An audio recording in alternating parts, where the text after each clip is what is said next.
Hello, everyone, and welcome to another episode of Founder Exchange. This week, Gloria Hwang, the founder of Thousand, is joining me. And Thousand is an innovative helmet company, bike helmets, skateboard helmets, and their mission is to not only to save lives, but also to make an impact on the planet. So welcome, Gloria. Thanks, Vibhu. Appreciate you having me today. So let's start all the way back at the beginning. And you were just coming out of college, and like many grads were thinking you wanted to make an impact on humanity. And so where did you start your career? Yeah, and you're exactly right. 21, I really wanted to have an impact on the world, and I didn't know where to start. So the first place I started was nonprofit. I committed to do a year of AmeriCorps at the time with Habitat for Humanity, just to see if I liked the nonprofit world. But before I started my contract in the fall, I took a summer internship with a small social entrepreneurship company at the time called Tom's. Comparing the two, being at Tom's and then Habitat, I much preferred being in a for-profit. So that really got my path started in terms of trying to have a career in social impact. And so after Habitat for Humanity, you joined Tom's full time, and you were there through it's probably one of the fastest growing companies on the planet, I would have to guess, those first 5-6 years. What was that like being there, and what did you learn? Yeah, during that time, it was hyper growth. I was like probably in around employee number 15 and stayed till they were like 500 people. Had 5 different jobs. So if anything, I got the training of an entrepreneur in the sense that I did every job possible under the sun rapidly, and I was constantly building, but I had the security net of not having to live like an entrepreneur, so having like their salary. But it was incredible. I learned really how to make an impact in terms of creating social value, but also driving top line revenue, and learning that both can happen. Yeah, and so was that kind of the impetus for Thousand, or what was that? What was the moment that you realized you wanted to do something different? Yeah, I think, again, Tom's was like such a great experience for me and just a great learning ground that I knew I wanted to be an entrepreneur myself one day. So for Thousand, when I was at Tom's, I was really just trying to ask myself, what can I do that is more impactful than what I'm doing here now? Honestly, things that came up to me kind of naturally was one, I wanted, helping save lives might be something like that had a grander mission, but something that I was personally passionate about was sustainability. So one of the reasons I saw that people didn't scooter or bike or skateboard and use alternative modes of transportation to get around town, it just didn't feel safe. So again, that's when this idea of like, can you make a bike helmet to make people feel safe? So they'll get around via again, alternative transportation, and again, help keep the air a little cleaner, was on my mind. And that was really the starting place to help start Thousand. And so I read that you hadn't used a helmet before starting the company. Is that correct, or? That's true. So my story is, I was a longtime bike rider, but never wore a helmet. If I'm honest, I kind of thought they were dorky looking. It's not a good reason, but it was the reason why it wasn't worth it. Yeah, totally. But a friend of mine actually passed away from a bad accident. He was riding around New York City, wasn't wearing a helmet, and it was a head first injury. And, after that happened and I heard about it, I was just like, I need to go buy a helmet and start wearing one. When I went into the market, I couldn't find anything I really liked. Yeah. I found things that were kind of passable, and I don't think I bought one. If anything, I just stopped riding my bike so much because I wasn't like a hardcore bike rider. I just went to the beach and coffee shops on the weekend. And that's where that idea really came to me. Can I help save lives through Thousand? And can I help connect people to their cities via bike, scooter, or skateboard, and get people out of their cars? So started that in 2015, 2016. And so you were were you an avid cyclist, or like how much was cycling a part of your life prior to starting the company? I was a recreationalist, so I cycled a couple times a month, usually for fun with my friends, and I'd say that's still very true about me.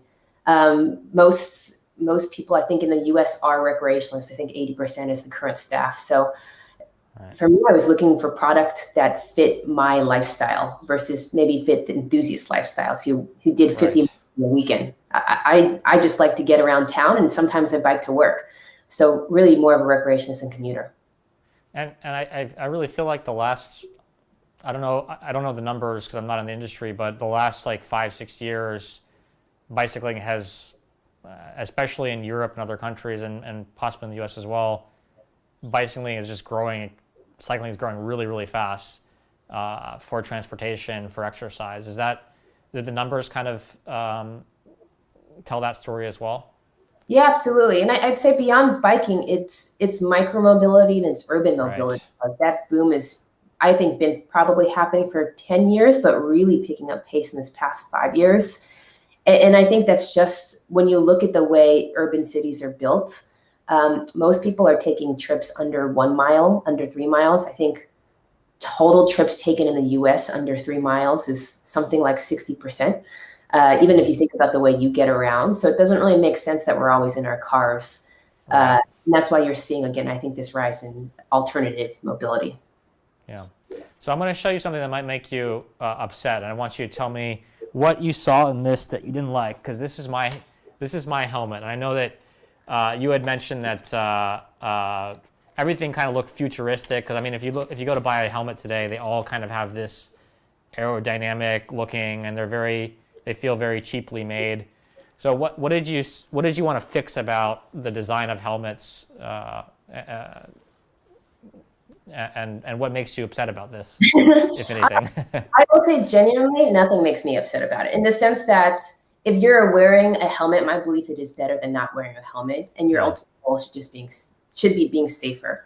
I think for 1,000, what I would say is we just have a different point of view on what our customers' problems and what our needs are. So again, the helmet you may have is built with ventilation in mind. It's probably built for lightweightness, and it's probably cost you $150 plus.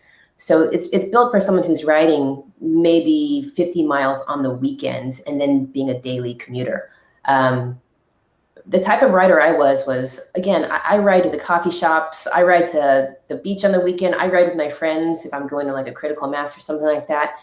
I'm a recreationist, I'm a commuter. So my real needs is one, I want convenience in my product. I don't want to carry things around into the office. That's why for our products, we have our innovative pop locks where you can just throw a bike lock or U-lock through our product and lock it up to your bike and leave it behind. If your helmet's ever stolen, we just replace it for free. We have magnetic buckles so you don't pinch your fingers. But beyond that, my other need is like style because like I ride for lifestyle reasons, not for technical reasons, not for enthusiast reasons. I'm really looking for something that matches my personal lifestyle and resonates with aesthetically what I like. And that's what I didn't find on the market. So nothing wrong with that helmet, but I would just say the problem set that we feel like is different for our consumer is really what we've designed around. Yeah, I mean, that makes total sense. Like I'm not a cyclist. To be honest with you, I have an electric scooter from a beta store, and I go a mile at most in the city, and maybe the way that this is designed is probably not for someone like me. But I remember when I was looking into this, I just couldn't. That was kind of what was offered to me at a typical kind of store, right? I mean, did you have a background in helmet design? How did you learn how to design a helmet? I didn't. Well, I didn't at all. I would say I did have some background in product development. Again, in my time at Tom's, I got great visibility into every department and helped kind of co-lead some product development while I was there. My help from helmet design came from an industrial designer I partnered with in the very beginning named John Larkin. So I had the idea for the shape, the color, materials, the finishes that we were going to have. Like for me, I wanted something retro that you feel like you could find in your grandparents' garage, but had like a modern aesthetic to it with high quality materials and finishes. But in terms of the technical work, I wouldn't say I knew how to design a helmet that was going to keep you safe. So that's where, again, a industrial designer who's worked for brands like Bell and Giro came in to really help us do the design and finalize the tech packs for that. Right. And is there some sort of certification process, or how do you test a helmet for its safety features? Yeah, we do. So our helmets are CPSC and CE certified. CPSC is the main one in the US, and that certification looks like there's I want to say over 15 different tests that are involved with that. So there's a retention test to make sure the strap doesn't come off when you're riding. There are drop tests at different angles with different, let's call them like little mallets that they hit on to resemble a rock or a flat surface, a rounded surface. And again, so to be CPSC certified, your helmets have to pass these drop tests at a certain height and absorb a certain amount of G-force. Right. And you probably had to do this prior to even launching the product and selling it for the first time. Yeah, correct. So basically when you design a helmet, you have to design with safety in mind. So when you get to that product certification stage, everything is tied up. You're certified from a third-party lab for CPSC, and then you always do internal testing with every batch to make sure like the safety testing and compliance, there's no degradation of that in your batches. So everyone here at the Beta TV studio in San Francisco, we all love the way you've designed your helmets. I mean, I think you have this stylistically, I think you had compared it once to kind of a retro motorcycle helmet as sort of part of the inspiration. You know, and I know that when you founded the company, you launched a Kickstarter. Did you launch it with a bunch of different colorways and design elements, or was it more simple at the time? Yeah, it's always been more simple. And again, thanks for the compliment. I think that just comes from, again, the fact that we were trying to rebrand, redesign, reinvigorate helmets so people would want to engage with safety. Like that was our ultimate mission. How do you get people who don't wear helmets today to start wearing helmets? For us, we always launched with a very core set of colors and have done seasonal colors, more like a fashion line. But for us, we keep our collection pretty tight in the sense that like everything we do at 1000 is very like high quality. If you get one of our products, like honestly, one of the things I love most is when people get our products, they say it looks even better than the picture.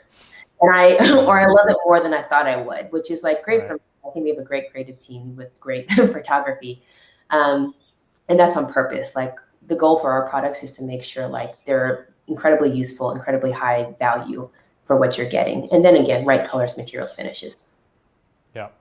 And I remember, so you launched the company in 2015, or was that when your Kickstarter was around then? Yeah, our Kickstarter, was in 2015, but the company probably really launched in 2016 because the Kickstarter really was a Kickstarter where I was trying to pay for molds. So it took us so it took us a year to get out of production and start retailing the product in 2016. How much did you raise in your Kickstarter?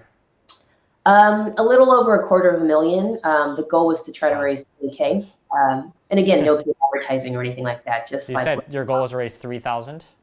Our goal is to raise 20,000. 20,000. We ended up raising, I want to say 230,000 or something like that. And for us, it was an era where like paid advertising really didn't exist. Like there wasn't Facebook ads, or maybe there was. We didn't do it. We kind of relied on word of mouth and our friends posting about it on their own Facebook pages and spreading the word for us. Yeah. So you probably didn't. We didn't know this at the time. I also started beta in 2015. Awesome. And it was an interesting time for making hardware products. I think it turns out, looking back now, that 2015, 2016 was the kind of peak of crowdfunding. It was the glory days of Kickstarter, Indiegogo, and there are probably, I think that year in 2015 when we started the company, I remember pitching investors, I think there were probably 5,000 or 6,000 high quality things that were coming to market in the hardware space. And it was also kind of a time when there was a lot of IoT and a lot of smarts. And you guys seem to have avoided falling into this trap of having to make the helmet, have everything. It seems like you've really stuck to design and obviously safety, but the aesthetics of your line. Like, how have you avoided the temptation to, make the helmet do too many things or have you? Yeah. No, and I would say, like, for us, we have a philosophy that we have internally that we've borrowed from IDEO, which is like human-centered design. And at the end of the day, it's always going back to our customers and asking what their actual problems are and designing projects that meet their needs. So again, if style is a need of our products, then we go hard on style, we go hard on CMF. If convenience is a problem for our customer, then we make sure all of our features are really dedicated to convenience, not the highest or latest tech. And that's how I feel like we don't fall into the trap of trying to make something for everyone. At the end of the day, we deeply know our customer, and we don't deviate from what they want. If anything, we try to understand more and more on an emotional level, what can we do to make the product better? And I think that's how we've been successful. And I know on your site you sell some other accessories, but you don't make those, right? Those are partnerships with other brands? Or do you make other accessories? We do some on our smaller accessories. We do make some of them, and the others we do factory OEM. But I'd say Thousand's goal was to start simple with helmet, but our larger goal is to make safety seamless within cities. So for us, again, we've got this larger goal of being the number one. We call it tools for urban travelers brand. So if you're going around by bike, by skateboard, by city, under 3 miles in a city, we want to be able to dress you head to toe. So we're rolling to different product categories, I'll say pretty soon. Interesting. Awesome. That's really good to hear. And have you guys raised capital? Are you venture backed or bootstrapped, or what's your financial story? Yeah, I'd say we largely are a bootstrap company, and we largely avoided raising money in the sense that like we really tried to build a business from our perspective on just fundamentals. So to just we've been profitable probably since our first year and have had really good like cash flow. So we've been able to grow 2x or 3x every single year just on cash flow. We took a very small round. Yeah, we took a very small round about a year and a half ago, just for like macro economy concerns. But beyond that, the business has lived off cash flow. How did COVID affect your business? It has added a lot of uncertainty and complications. I would say like a real positive in COVID for us, and it is a like blessing in the sense that there weren't a lot of positives for a lot of businesses in COVID, but a lot of people started getting outside and riding their bikes, riding their scooters, riding their skateboards. So we saw a huge surge in demand. The not so great side for us is like our supply chain became super complicated. We had 30-day lead times or 60-day lead times or 90-day lead times, and those turned into 8-month lead times. Usually things are on the water for 30 days, and now they're on the water for 60 to 90 and stuck in ports. So it's been a give and take. So I think the story is always like, how can we be adaptable and how do we get product to our end customers? Yeah. Are you seeing some of those things start to change, or are things getting better on the supply chain side? I wouldn't say for us, they're not changing in the sense that like demand's at an all-time high. Factories are backed up, container shortages happening. You probably have experienced some things with some of your like vendor partners and supplier partners, but I would say it's probably not going to clear up anytime soon on the supply side. Always a better problem to have, like having way more demand than supply, but still really painful because at the end of the day, we're trying to keep people safe. We've got this larger mission. So we're trying to expedite product we do have. That's fair. And so, the name of the company, Thousand, I know where it comes from, but I'd love for you to talk about that. Yeah, so Thousand, from my perspective, has always been more than just a for-profit company. We're a public benefit corporation, and that means we not only have a fiduciary responsibility to our stakeholders, but we have a social responsibility to our stakeholders. And part of that social responsibility is our larger mission. We had a goal at the very beginning to help save 1,000 lives. Very like happily to date, I can like report that we've done over 300 accident replacement policies. And what that means is for our customers, every time they are in a crash or an accident, they can email us and we'll replace their helmet for free. And we've done 300 of those replacements to date. That's a great way to learn about the impact that you're making through that program. Yeah. And these are, I'm assuming, when someone needs to replace a helmet, especially one that's as structurally strong as yours, is could have been very serious in a lot of cases. Yeah, totally. I would say we're very generous with policies too. If you show us the helmet and there's any like sort of marking on it, like a dent or a crack, or it just looks like it's been in an accident, we'll replace it. For us, it's not about that. It really is like getting you protective wear so you're safer on the road.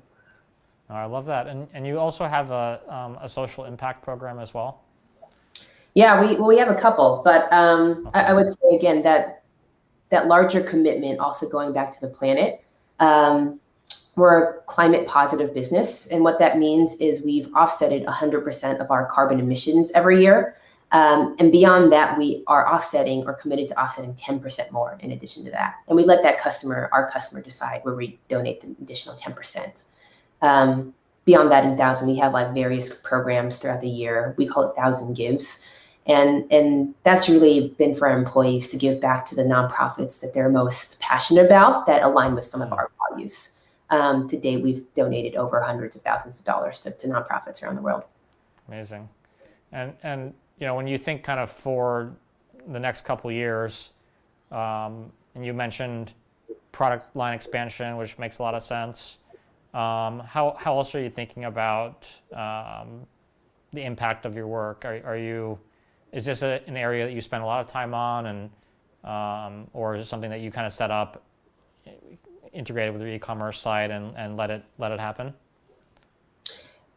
In terms of how I think about the impact of our work, for me, I think we're just on a mission to help just make safety, again, more seamless for people. So the product extension is that. So at the end of the day, like these people who are traveling around 3 miles or under, how do we make product so, that joy of riding they experience, and then friction, and then safety, there's actually no friction point in between the two. And that's kind of maybe how we judge like our product and the impact of our work.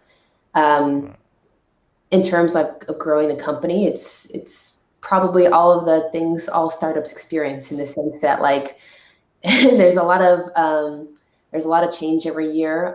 The team has to be highly adaptable. It's always figuring out who our customers, better products that we can do to serve them, and then again expanding our distribution channels in a way that makes sense and is really branded for us. All right.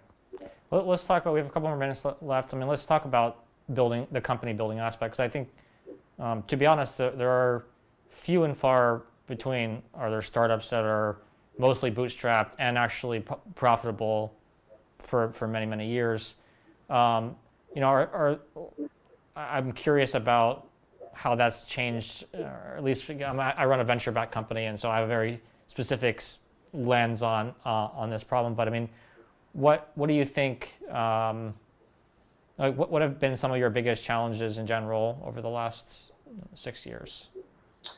Yeah, I would say running a largely bootstrap company, in a lot of ways, it's fun because you get to really determine how you want to grow. And even if you want to limit your growth, which we do at Thousand, in the sense that we don't go after every distribution channel or every retailer. If I'm honest, we have a waiting list of retailers trying to open with us. And that's on purpose, because our goal is to, again, change the way you think about safety. So that really means rebranding your value perception and what you kind of think when you think of a safety brand. So again, we're a full price brand. We really focus on content creation.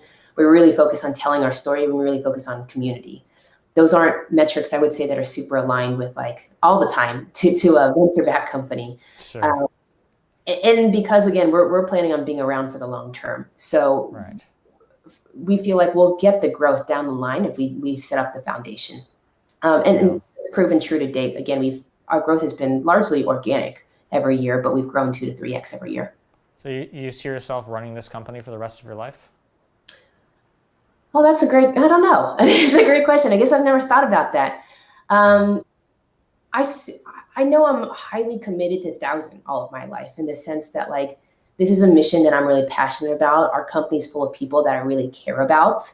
I think my role is is to be that advocate of our customer, and it's to be like the advocate of like what our customer needs. So in whatever form that takes, hopefully with 1,000 for for life, that'll be it. But again, I think maybe you feel the same way, but as a founder, I would say I don't feel like it's my necessary right to always get to run 1,000. It's a privilege I have now because I'm useful to the business. But if there's I'm not useful to the business, then I'm happy to step aside into a different realm for 1,000. Yeah, no, that makes sense. I think especially after 5-6 years, I think when you start, you actually don't have a sense for how long something is going to take. And especially when I was thinking, if I think back to that time, it's going to be a lot of work and it's going to take a lot of time. But the years kind of creep up on you, and it's very easy to see, especially as you grow, that there are so many things that you're just not the right person to do. And that list actually gets bigger as time goes on, not smaller. And so, it's hard to imagine running a company for 20, 30, 40 years. I'm sure you do as well. I know I've gotten to meet some entrepreneurs who have built companies over a really long period of time. And to be honest, they're not very public. You don't hear from those people that often because they have no reason to do things they don't want to do. And I admire that greatly, but I think I like that perspective of being the voice of the customer, but that doesn't always mean you have to be doing exactly what you're doing today. That makes a ton of sense. I mean, are there other areas of the world, whether I know you've been focused on safety, but are there other kind of, and the planet as well, or other kind of spaces that intrigue you as an entrepreneur? Yes. and I think that's maybe the case. If you're an entrepreneur, I think really what that means is you just want to solve problems. So I see problems in society or the world that I constantly want to solve. But again, my time and attention really is devoted for 1,000. That's what I care about right now. So yeah, I think that's probably the quicker answer. Fair enough. All right. So let's wrap it up. So last question. Let me think of something good here. All right. Yeah, so I'd like to know a bit more about why am I struggling? Sorry, I usually have something ready, but you've already like dropped so much incredible wisdom. It's hard to figure out. But I think going back 6 years, and I always return to that because if you're like me, oftentimes am having to revisit the mission of the company, and because the world's always changing around you, and you're always thinking, and there's a lot of influences, but do you think that if you can go back and evaluate where you are today, are you happy with the progress you've made? Is it what you imagined the journey would be like? And what would you tell yourself 6 years ago about getting to this place? Man, very philosophical question. I don't know if I thought it would be like anything specifically. I think I was just up for the ride to see where it would take me if I followed a philosophy, which is like listening to my customer, not wanting to be everywhere, and creating a really strong brand and trying to deliver value to people. So based on that, I've always lived by that philosophy, and I don't think I'd ever want to change any part of that philosophy. So the answer is like, would I do anything differently, or is there something I learned along the way that I would have redone? I don't think so, in the sense that I'm really proud of like the team we have at 1,000 today. I'm really proud of what we've done as a brand. And I'm super excited for what we're going to do in the future. So if it means shaking any of that, then no, I wouldn't change anything. Amazing. Well, thank you so much, Gloria, for your time. You love to see someone who has super strong values and just holds that dear and operates from that place at all times. A wonderful thing to see, and certainly an outlier mindset as well. So I really look forward to seeing 1,000. Maybe you'll be running the company for 1,000 years as well. We'll see with life extension and everything. But thanks so much, and we'll see you back next week for another Founder Exchange.